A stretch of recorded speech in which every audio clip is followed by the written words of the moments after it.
Say what you want about the man Mark Cerny, but he is a man, a myth, and a bloody legend in PlayStation history. He helped create basically every PlayStation console that has ever released. And when it comes to tech, I feel like there is no one on the planet who is happier to explain technology and the technical advances than this man right here. It's almost mesmerizing at times, but I feel like most people are going to get very, very tired and actually very sleepy about talking about the physical architecture of an electronic device and the various components that make that device what it is at the end of the day. But sure enough, this talk in and of itself that he released on YouTube, I think, if I remember correctly, is actually bringing up some discussion around the fact that the PS6 is coming and that very detailed tech talk is being had regarding the confirmation that we are likely going to get this product in the next coming couple of years. So, the PS5 architect, Mark Cerny, was discussing the future of the console technology with AMD's Jack Huhn. Mark Cerny triggers PS6 speculation by discussing future AMD tech that's going to be available in a few years' time. And that's where I was like thinking 2 to 3 years seems to be the rough time frame that we're looking at, where we potentially may very well get the PS6. So, PS5 lead architect made a reference to a potential PS6 in an official discussion video about future tech, which was posted to the official PlayStation YouTube channel, sitting down with SVP and GM of AMD's Computing and Graphics Group, Jack Huhn, to discuss the latest developments from the Project Amethyst collaboration.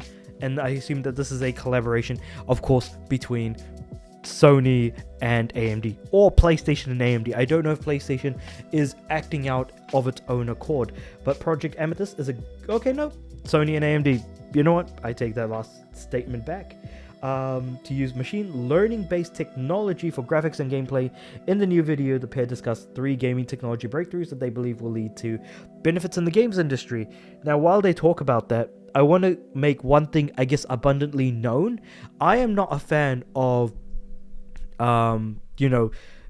adding more frames through AI generation. I feel like that is a very, very rubbish way of doing things, because it allows larger developers to become significantly lazier and release lower quality product at the end. Games that don't run as well, and in fact then have to rely heavily on things like FSR or I forgot what NVIDIA's DLSS being another thing. So the PSSR is a nice thing to have, even if it doesn't work particularly well. Hopefully that'll improve down further along the line. But also, I don't want developers to basically release these sort of half-baked versions of games when they could be, just properly done and everything else in between. It just feels very, disappointing to see something like Borderlands 4 come out and just run like absolute garbage and require, AI upsampling to basically make the game playable to some extent. So I just kind of wanted to bring that into the limelight as far as how I feel about things, but I'm sure people will think things very differently. It's Cerny's comments at the end of the video that's likely going to garner the most discussion, given their apparent nod to the PS6, where Cerny says, overall, of course, it's very early days for these technologies. They only exist in simulation right now, but the results are quite promising, and I'm really excited about bringing them to a future console in a few years' time. Which I feel like when you hear that sort of statement, that if that doesn't perk your ears, I don't know what will. And of course, potentially the fact that we might get the PS6 in 2028. Given that this video came out here at the end of 2025, specifically in October, is it likely that we might get the PS6 in like November of 2027, November 2028? That could very well be possible. And also, I feel like a lot of people are currently in the spot where it doesn't feel like the PS5 has had a proper generation, because it very much is the fact that games are still coming out on PS4, mind you. PS4 game support has not yet ended. The PS3 game support ended fairly recently, around 2018, I want to say. Somewhere between 2018 to 2019, basically, to say the least. But yeah, the three breakthroughs of tech are neural arrays, radiance cores, and universal compression. And these are likely referring to, okay, so basically the neural arrays is to tackle upsampling tech. So basically in relation to PSSR, or the PlayStation Super Resolution, or whatever it's called, which is largely in relation to GPU. He said that neural arrays will allow us to process a large chunk of the screen in one go, and the efficiencies that come from that are going to be a game changer as we begin to develop the next generation of upsampling and deionizing technologies together.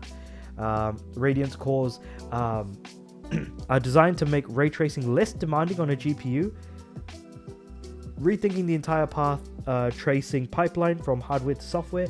They're described as a new dedicated hardware block designed for unified light transport. Radiance cores takes full ray traversal, one of the most compute heavy parts of the process that frees up the CPU for geometry and simulation.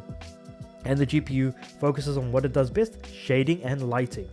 And the final breakthrough being universal compression, which is aimed to solve bottleneck created by GPU memory bandwidth, making it harder to handle 4K textures and ray tracing maps. A system that basically, Hune says, evaluates every piece of data, headed to memory, not just checks it, compress it wherever possible, and only essential bytes are sent out. Now, all of this being said, basically, all this technological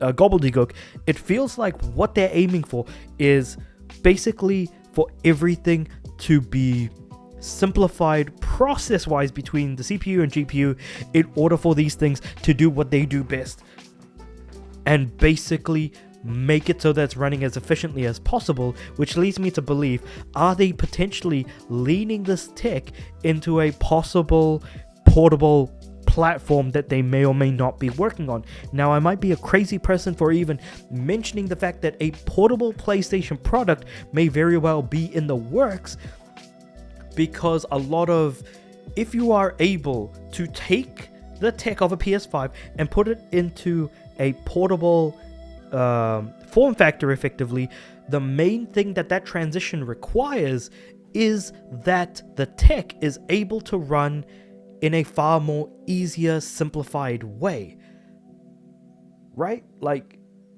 taking something and making it so that it's less demanding on the actual components, so that you're able to make the components smaller, more bite-sized. And of course, tech has come very fast since 2020, basically, when the PS5 actually released. We've gotten the PS5 Pro, which isn't as big of a step up as people would have liked, and I'm glad that I didn't go out of my way to get a PS5 Pro, because again, those details were just not quite as noticeable as you would have liked it to have been the case. That being said, though, if all of this is going into a potential portable, I am going to be absolutely over the bloody moon. I cannot be excited more for a portable PlayStation product that is probably able to run at the capacity to that of a PS5. And of course, we've got, handheld PCs at the moment. They're able to run games incredibly well. So if PlayStation are able to do their very best to create a portable product that is able to directly compete with the Asus ROG Xbox Ally, I feel like they really have a good shot in making the entering of the PlayStation ecosystem so much more easier. And if that portable product was dockable and you could use PSVR 2 with it, that would be insane. But that right there is a dream at the end of the day, I think, from my opinion. That being said, though, this was a crazy leap of logic from possible PS6 tech to being able to extrapolate some of that info, apply it to PS5 tech, and potentially get a portable product out of it. I might be insane, but I'm very excited to see what PlayStation has to bring in the near future.